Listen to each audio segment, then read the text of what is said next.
اللہ نے بڑی تکلیف سے حضرت نوح کو نجات دی. کیوں؟ آپ نے دعا مانگی, آپ نے اللہ سے بات کی. حضرت نوح علیہ الصلوۃ والسلام کی اس دعا کے نتیجے میں کفار پر کیسا سیلاب آیا کہ سب برباد ہو گئے. اسی طرح حضرت ایوب علیہ السلام پر آزمائش آئی تھی نا, آپ پر طرح طرح کی بیماریاں بھی تھیں, آپ کے بچے بھی دنیا سے چلے گئے, آپ کا کاروبار, آپ کا مال سب برباد ہو گیا. اللہ اکبر, آپ نے اللہ کو کیسے پکارا. اور یہ دعائیں کتنی مقبول ہیں کہ قرآن میں موجود ہیں, بلکہ اس کو تو یاد کر لو, کیا ترجمہ ہے, آنسو آ جائیں گے آپ کی آنکھ میں.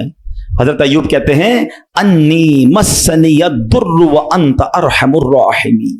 اس کا ترجمہ سنو کہ بے شک مجھے تکلیف پہنچی ہے اور تو سب رحم کرنے والوں سے بڑھ کر رحم کرنے والا ہے. اگر تکلیف پہنچے تو کیوں دنیا کو پکارنا ہے, کیوں دنیا والوں کے پاس جانا ہے؟ چلو نا اس کے دربار میں چلتے ہیں جس سے تکلیف دور کرنی ہے. حضرت ایوب علیہ السلام نے رب کو پکارا نا, انی مسنی الضر وانت ارحم الراحمین. یہ وہ دعا ہے جو قبول ہے, یہ وہ دعا ہے جس کے صدقے میں حضرت ایوب کو شفا بھی دی گئی اور ساری مال دولت اولاد واپس عطا کر دی گئی. اگر آپ بھی کسی پریشانی میں ہیں, آپ بیماری میں ہیں, آپ قرضے میں ہیں, آپ مصیبت میں ہیں, آؤ نہ رب سے حضرت ایوب کے انداز میں دعا مانگتے ہیں نا. اچھا, یہ دعا اللہ نے ہمیں سکھانے کے لیے تو قرآن میں عطا فرما دی نا کہ میرے بندو میرے دربار میں مانگنا ہے تو یوں ہی مانگ لو جیسے میرے نبی نے مانگا ہے. اللہ اکبر. علماء کہتے ہیں یہ بڑی دلاسا دینے والی دعا ہے, یہ بڑی مشکلوں کو ٹالنے والی دعا ہے, یہ تکلیفوں میں کام آنے والی دعا ہے. ترجمہ تو دیکھو نا, یعنی اللہ کے سامنے اپنا مسئلہ پیش کر دیا آپ نے کہ بے شک مجھے تکلیف پہنچی ہے اور تو سب رحم کرنے والوں سے بڑھ کر رحم کرنے والا. اے اللہ بیمار ہوں, اے اللہ پریشان ہوں, اے اللہ قرضے میں ہوں, کہو نا رب سے مجھے تکلیف پہنچی ہے, مجھے ستاتے ہیں لوگ, مجھے تکلیف دیتے ہیں, مجھے پریشان کرتے ہیں لوگ, اور تو سب رحم کرنے والوں سے بڑھ کر رحم کرنے والا. اور جب آپ نے دعا کی تو دعا کیسے قبول ہوئی؟ یہ بات بھی رب نے قرآن میں ارشاد فرمائی سورہ انبیاء میں, فَاسْتَجَبْنَا لَهُ فَكَشَفْنَا مَا بِهِ مِن ضُرٍّ وَآتَيْنَاهُ أَهْلَهُ وَمِثْلَهُمْ مَعَهُمْ رَحْمَةً مِّنْ عِنْدِنَا وَذِكْرَىٰ لِلْعَابِدِينَ. اللہ قرآن میں فرماتا تو ہم نے اس کی دعا سن لی, تو ہم نے دور کر دی جو تکلیف اسے تھی, ہم نے اسے اس کے گھر والے اور ان کے ساتھ نہیں اور عطا کیے, اپنے پاس سے رحمت فرما کر اور بندگی والوں کے لیے نصیحت ہے. حضرت یونس پر کیسی آزمائش آئی تھی. کوئی سوچ سکتا ہے کہ مچھلی کے پیٹ میں ہمیں تھوڑی سی پرابلم آئے ہم بے قرار, بے چین, شکوے شکایت. ارے نبی ہیں, کائنات میں انبیاء سے بڑھ کر کسی کا مرتبہ نہیں ہے. کوئی غوث, کوئی ابدال, کوئی کتب کسی صحابی کے مرتبے تک نہیں پہنچ سکتا. یہ مرتبہ صحابہ کا ہے, مگر کوئی صحابی کسی نبی کے مرتبے تک نہیں پہنچ سکتا. یہ انبیاء کا مرتبہ. یہ ترتیب یاد رکھا کرو. اعلیٰ حضرت نے تو ایک شعر میں پوری ترتیب بتا دی نا. خلق کون ہے؟ ہم لوگ ہیں, عام لوگ. خلق سے اولیاء, اولیاء سے رسول, اور رسولوں سے اعلیٰ ہمارا نبی. ہمارے آقا تو سب سے اعلیٰ ہے نا, مگر انبیاء کی بات کمال ہے. اور انبیاء میں کون ہے؟ حضرت یونس علیہ السلام. مچھلی کے پیٹ میں کیسی تکلیف, زندہ رہوں گا کہ نہیں, باہر نکلوں گا کہ نہیں, اندھیری غار, نظر بھی کچھ نہیں آ رہا, مگر وہاں بھی اللہ کو پکارا انہوں نے. اللہ قرآن میں فرماتا ہے فَاسْتَجَبْنَا لَهُ وَنَجَّيْنَاهُ مِنَ الْغَمِّ وَكَذَلِكَ نُنْجِي الْمُؤْمِنِينَ. اللہ قرآن میں فرماتا ہے اور تو ہم نے اس کی پکار سن لی اور اسے غم سے نجات بخشی, اور ایسی ہی نجات دیں گے مسلمانوں کو. بلکہ بڑی پیاری دعا یاد کر لو آج. حضرت یونس علیہ السلام نے جو مچھلی کے پیٹ میں تھے نا, جو دعا مانگی تھی نا, علماء کہتے ہیں وہ دعا پتہ ہے کون سی تھی؟ جس کو آج ہم آیت کریمہ کہتے ہیں نا, لا الہ الا انت سبحانک انی کنت من الظالمین. یہ چابی ہے, ہاں یہ مصیبت کے تالے کی چابی ہے, یہ کمال کی دعا ہے. اور یہ آپ نے دعا کی اور اللہ نے مچھلی کے پیٹ سے آپ کو نجات عطا فرما دی, پھر سے قوم بھی عطا فرما دی, سرداری بھی عطا فرما دی. تو یہ دعائیں ہیں جو بے قراری میں, مصیبت میں رب کو پکارا گیا. اللہ اکبر. تو اے میرے پیارے اسلامی بھائیوں, اللہ کرے کہ ہم اپنے رب کو پکارنے والے بن جائیں, صحیح طریقے سے دعا کرنے والے بن جائیں. حضرت زکریا, اللہ اکبر, آپ بڑی عمر ہو گئی آپ کی, بڑھاپے تک پہنچ گئے, آپ کی اولاد نہیں تھی, آپ کی زوجہ بھی بانجھ تھی. آج کل ڈاکٹر کہہ دیتے ہیں نا کہ اولاد نہیں ہو سکتی, ہم ڈاکٹروں کی بڑی مانتے ہیں. ارے ڈاکٹر کچھ بھی کہہ دے، ان اللہ علی کل شیء قدیر، میرا رب جو چاہے وہ کرنے پر قادر ہے۔ اپنی آنکھوں سے دیکھا ہے، آپ نے بھی دیکھا ہوگا، کسی کو ڈاکٹر کہتے ہیں جناب کوئی مرض نہیں ہے، 100% فٹ ہے، 2 دن بعد دنیا سے چلا جاتا ہے، کیسے مرا ڈاکٹر کو بھی پتہ نہیں، موت آ گئی نا۔ اور کبھی ڈاکٹر کہتے ہیں 3 دن کا مہمان ہے، شاید اس ڈاکٹر کا انتقال ہو جاتا ہے، وہ بندہ پھر بھی زندہ گھوم رہا ہوتا ہے۔ اللہ کی شان ہے، ڈاکٹر ہے، وہ اپنی سائنس چلائیں، مگر یہ نہ سمجھو کہ جو اس نے کہہ دیا یہ آخری ہے۔ قدرت میرے رب کی ہے، شان میرے رب کی ہے، وہ ہر چاہے پر قادر ہے، اس پر بھروسہ تو رکھو نا۔ حضرت زکریا عمر بھی زیادہ ہو گئی، عورت بھی بانجھ ہے، مگر اللہ سے کیا دعا کر رہے ہیں؟ یہ بھی علماء فرماتے جو بے اولاد ہیں ان کے لیے مجرب دعا ہے، قرآنی دعا ہے، یاد تو کرو نا قرآن کی دعائیں۔ کیا دعا کی تھی آپ نے؟ اور مانا تو دیکھو اس کا، ہائے ہائے، کنیکٹیوٹی تو دیکھو نا۔ مانا کیا اس کا؟ اے میرے رب مجھے اکیلا نہ چھوڑ، اولاد نہیں تھی نا، اے اللہ مجھے اکیلا نہ چھوڑ، اور تو سب سے بہتر وارث، وانت خیر الوارثین۔ اب یہ دعا وہ کرتے تھے، اللہ نے کیسی دعا قبول کی؟ صرف بیٹا نہیں دیا بلکہ بیٹا بھی دیا اور اس کو نبی بھی بنا دیا، بیٹا بھی ایسا دیا جس کو نبی کا مرتبہ عطا فرمایا۔ اللہ فرماتا ہے قرآن میں فاستجبنا له ووهبنا له يحيى واصلحنا له زوجا، تو ہم نے اس کی دعا قبول کی اور اسے یحییٰ عطا فرمایا اور اس کے لیے اور اس کی بیوی سنواری۔ اب اس میں بتایا کہ صرف اللہ نے بیٹا نہیں دیا، بیٹے کا نام بھی رب نے عطا فرمایا اور نبوت کی یوں سمجھیے کہ سرفرازی بھی عطا فرما دی۔ یہ ہے دعا، مگر دعا دل سے، توجہ اللہ، کنیکٹیوٹی کے ساتھ۔ پھر دیکھو کیسے کام بنتے ہیں، پھر دیکھو کیسے مصیبت ٹلتی ہیں۔ اللہ پاک خود فرماتا ہے وَيَدْعُونَنَا رَغَبًا وَرَهَبًا وَكَانُوا لَنَا خَاشِعِينَ، اور ہمیں پکارتے تھے امید اور خوف سے، اور ہمارے حضور گر گڑاتے ہیں۔ پتہ چلا کہ گر گڑانا، توجہ کے ساتھ، خوف بھی ہو امید بھی ہو، پھر یہ کام بن جاتے ہیں۔ ذرا دیکھو نا میرے پیارے اسلامی بھائیوں، ہماری زندگی میں کتنے مسائل ہیں، کبھی کبھی ہمارے معاملات بڑے اٹک جاتے ہیں۔ اب کسی کو پیسوں کی ضرورت ہے، قرضے کی ضرورت ہے، اب جناب سارے دروازے بند ہو جاتے ہیں، اور اب کسی بھائی سے امید بندہ لگاتا ہے، آخری وقت میں وہ بھی منع کر دیتا ہے، سیٹھ صاحب پر نظر پڑتی ہے وہ بھی معذرت کر لیتے ہیں، دوست احباب سے پوچھتے ہیں وہ بھی جواب نہیں دیتے ہیں، سب دروازے بند ہیں، کوئی امید باقی نہیں بچتی، بندہ مایوسی کی طرف جانے لگتا ہے۔ مگر جب سب دروازے بند ہو جائیں تو ایک امید باقی رہتی ہے، ایک دروازہ اس وقت بھی باقی رہتا ہے، اللہ اکبر۔ بادشاہوں کے دروازے بند ہو جاتے ہیں مگر میرے رب کریم کا دروازہ کبھی بند نہیں ہوتا۔ لوگ ساتھ چھوڑ دیتے ہیں، بھائی بھائی سے دامن چھڑاتا ہے، لیکن اللہ پاک اپنے بندوں کو مایوس نہیں کرتا، بلکہ یہ تو ایسا دروازہ ہے کہ نیکوکار آئے تو بھی نوازا جاتا ہے، گناہگار آئے تو اسے بھی نواز دیا جاتا ہے۔ تو کریم ہی جو ٹھہرا تو کرم کے کیا ٹھکانے، تو کریم ہی جو ٹھہرا تو کرم کے کیا ٹھکانے، تو نوازنے پہ آئے تو نواز دے زبانے۔ دل سے دعا کیسے اثر کرتی ہے؟ ہو سکتا ہے کسی کے ذہن میں آئے کہ بات تو مولانا صاحب بالکل ٹھیک کر رہے ہیں، میرے لیے بھی سارے دروازے بند ہو گئے ہیں، مگر میرا معاملہ سلجھے گا کیسے، معاملہ بنے گا کیسے؟ چلو میں آپ کو 2 واقعات سناتا ہوں جس سے انشاءاللہ بات مزید سمجھ آ جائے گی۔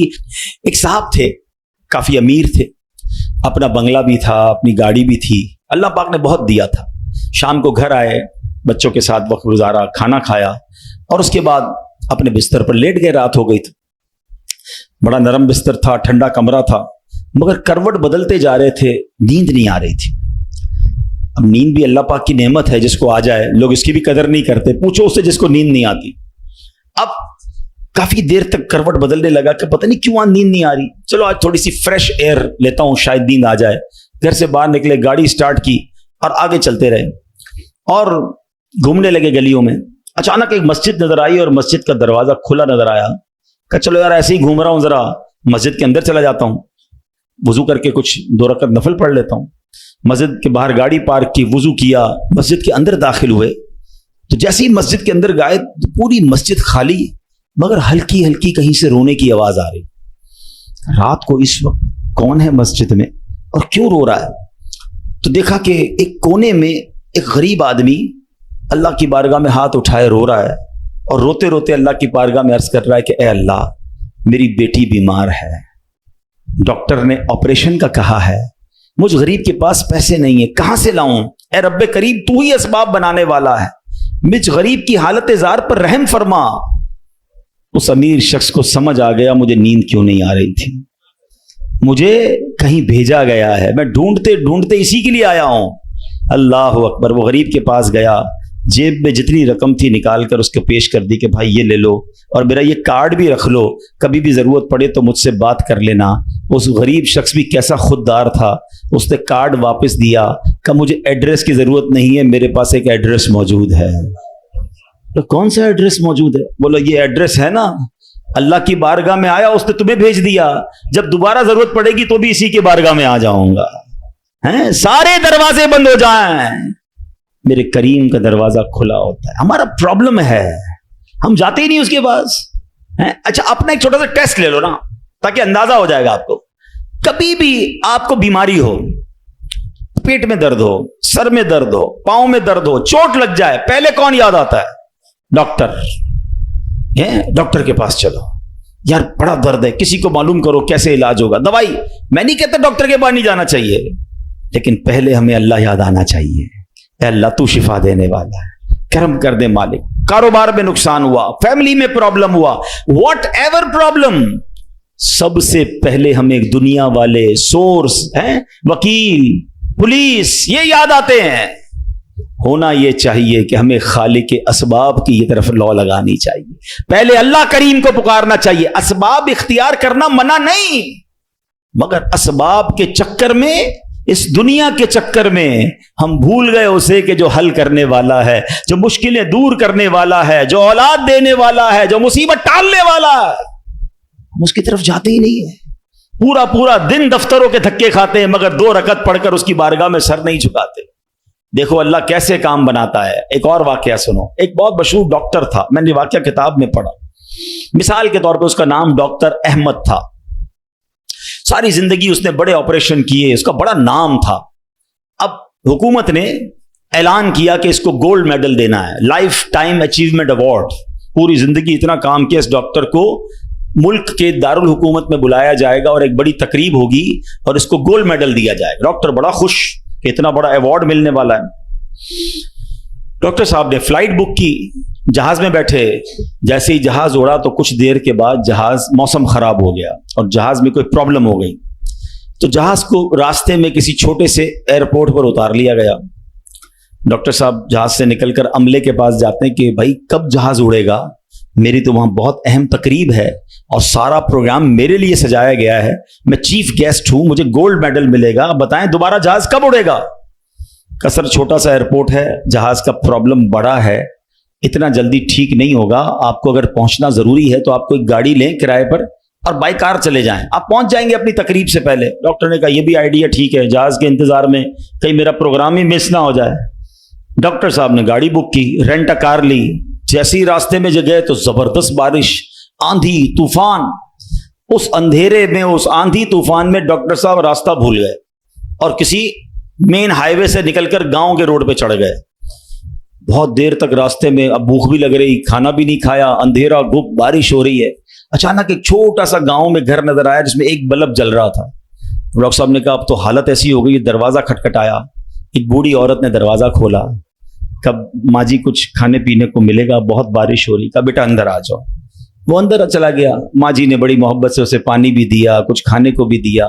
تھوڑی سانس میں آئی تو ڈاکٹر نے دیکھا کہ برابر پہ بستر پر ایک نوجوان لیٹا ہوا تھا. کہا ماں جی یہ کون ہے؟ کہا بیٹا میرا بیٹا ہے. کیا ہو گیا اسے؟ کہا اس کو بہت بڑی بیماری ہے. ماں جی علاج کیوں نہیں کرواتی؟ ماں جی کہتی میں نے گاؤں کے ڈاکٹر کو دکھایا ہے, ڈاکٹر کہتے ہیں ہمارے وطن میں ایک ہی ڈاکٹر ہے جس کا نام ڈاکٹر احمد ہے, وہی اس کا علاج کر سکتا ہے.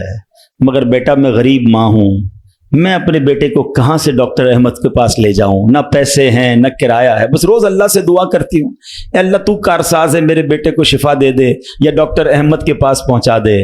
ڈاکٹر احمد رونے لگا, کہتا ہے ماں جی میں ہی ڈاکٹر احمد ہوں اور اللہ نے مجھے تیرے گھر پہ بھیج دیا ہے.